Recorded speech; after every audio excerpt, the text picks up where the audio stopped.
Steverino's letter to the reader. Dear readers, I must begin by apologizing for my sometimes short-form descriptions of events and the scarcity of dialogue in this story. Since these are actual events that happened in the 12-year span between ages 14 and 26, I don't remember every word anyone ever said. Where it seems necessary to do so, I fabricate what I can, but I don't wish to bore you with too many cheap renditions of every conversation that ever took place between me and my old friends. Either way, just know that this window of communication that I have with the author isn't always going to be this strong, so I must be practical about what I tell him to include in my book. One might think that a humble being such as myself, who enjoyed a mostly peaceful upbringing in a quiet village, must not have had any adventurous tales worth repeating. But I promise you, readers, these stories contain the most pinnacle moments of my wonder years, specifically the times that I've experienced my greatest communions with the great unknown to date. With each dive into the great unknown, one gets a sense that there is a cleansing of the psyche, so long as fear does not dominate the experience, and one maintains trust with the great unknown. The thing about the great unknown, though, is that no one ever truly knows the objective significance or magnitude of what takes place upon contact with it.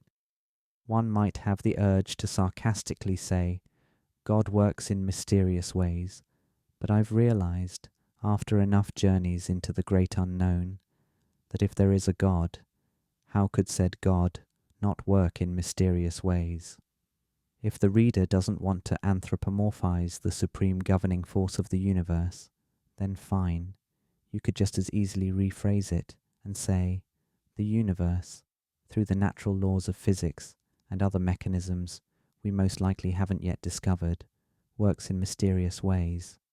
Upon contact with its auras, I think you will agree that the great unknown at least appears to share the same necessity for both good and evil that our reality does, elements of which could feel nonsensical.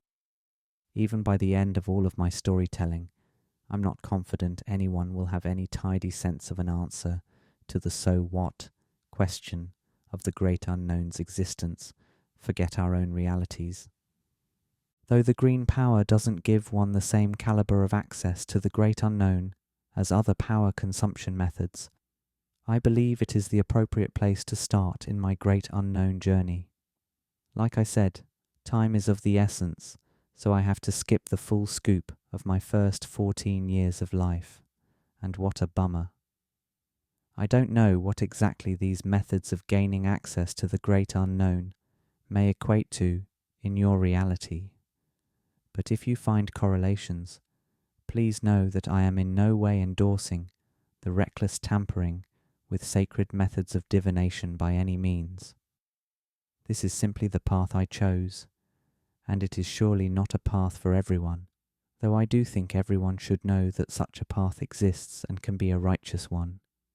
It is my contention that there is virtue in exploring the great unknown, even if one isn't looking for anything in particular, because doing so helps one learn more about the workings of normal consensus reality, and no less importantly, one's self. So I will now leave you with my tale, and if I'm lucky, some of the wisdom I've squirreled away from this reality may cross over into yours. My best, Steverino.